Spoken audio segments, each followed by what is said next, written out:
Hi there, my name is Nizley and welcome to my channel. Today, I'll be sharing with you the 20 things that you should know before coming here to Canada as an international student. At the same time, I'll also be answering the most common questions that you might have, so make sure to stay tuned.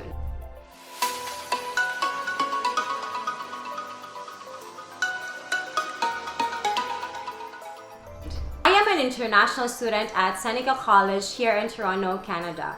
And honestly, I just finished my second semester in business marketing a couple of weeks ago. I was also recently given a Presidential Honors List Award from my school because of my outstanding performance from the last term. In this video, I've compiled for you all everything that I wish I knew before coming here. So, let's dive right in. Number 1, studying abroad is a life-changing decision and a big commitment. And I want to start with this mindset as studying abroad could open up a lot of opportunities for your future. And not just for you, but for your future generations. And I feel like having this mindset even prior to coming here could help you overcome all the struggles and difficulties as you're completing your studies and working on your permanent residency later on. Number 2, find a DLI certified school. Now, this is the second most important thing that you want to focus on as an international student, finding a DLI certified school. DLI, or Designated Learning Institution, can make you eligible for a postgraduate work permit, which should help you land a valid work permit after school so you can have Canadian work experience, which is a primary requirement for the permanent residency application that you will be having later on. Full details of the PGWP can be found at the canada.ca website. Number 3, find a program that is relevant to your previous experience or something that you're actually passionate about. I am a licensed teacher way back in my country, Philippines, but for years, I've worked as a corporate manager in the retail industry. I took business marketing because it's relevant and timely, and I grew some serious fascination about business way back when I was younger. Taking a program that is related to your experience and passion just makes the whole thing easier. Number 4, get your LOA or letter of acceptance from the school. After you've selected a school that is DLI certified and you've chosen a program for yourself, the next step is to get your LOA or letter of acceptance from the school. The school would be requiring some documents at this point, like high school and college diploma and a certified transcript of records. Bear in mind that different schools have different requirements too, so I suggest checking your school's website. Number 5, before enrolling in any course, research your professors. Now, this is something that I wish I even knew before enrolling in my first semester, because honestly, you will encounter difficult professors, and researching about them for a few minutes saves you from painful experiences later on. So now, before I enroll in any of my courses, I use the site Rate My Professor to check my prospective professors. You can also check their LinkedIn profile to see if they match what you're looking for professionally. Number 6, manage your classes accordingly. Every school has a different way of managing your classes. Some have blocked sections, which means that you could not choose your time and classes are pre-scheduled already. Our program luckily offers open scheduling, which allows me to plot them accordingly based on my work schedule. I like to have my classes in the morning so I can focus at work in the afternoon and not have to think about the exams or assignment that I will still have to make or attend. Number 7, make sure to refer to your academic requirements at all times.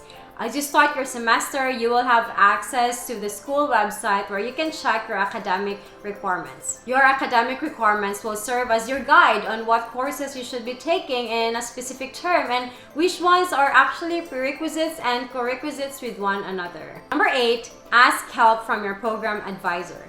I couldn't tell you how many emails have I actually sent to my program advisor consulting with her if I made the right decision or if I enrolled in the right course based on my academic requirements. And that is absolutely fine. The key here is to find the right person to ask and to never be afraid to ask them if you're confused about something. Number 9, what to expect from online classes. Most classes at the moment are still delivered online either via Zoom or via Microsoft Teams. The good thing about this is that it saves a lot of time, energy, and travel expenses. I know another thing is that some professors do not actually require you to turn on your camera, so it's pretty comfortable. And in case you missed one of the classes, there will also be recordings available within the day. Number 10, let's talk about the study week. My favorite part of being a student is the study week. It's a time when you can take a break from all your classes, catch up with your homework and your readings. This usually falls after the first part of the term, which should be around 1 month and a half from the first day the classes began. This might be different in every school, so I highly suggest checking your school website for the official schedules. Number 11, what to expect on exam week. Depending on your professor and your chosen course, the exam week could be different.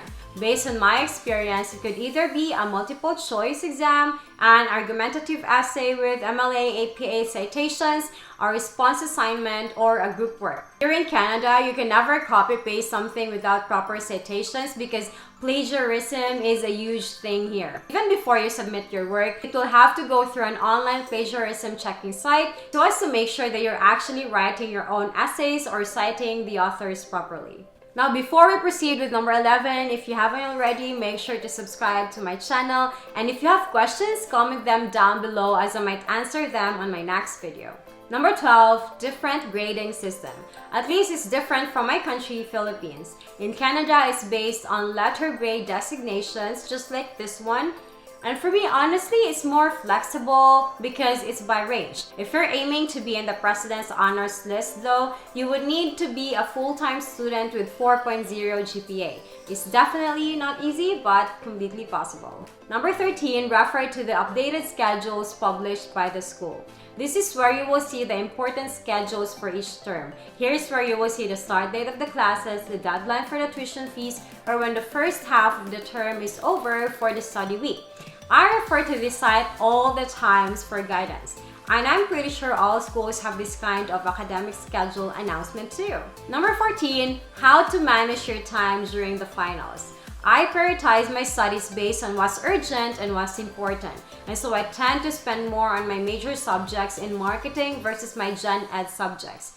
During the finals, you can expect a lot of deadlines from all the courses. And to be honest, this isn't my favorite part of the term too. But what helps me going is allocating time based on which course has the nearest deadline and which ones do I actually need to catch up on.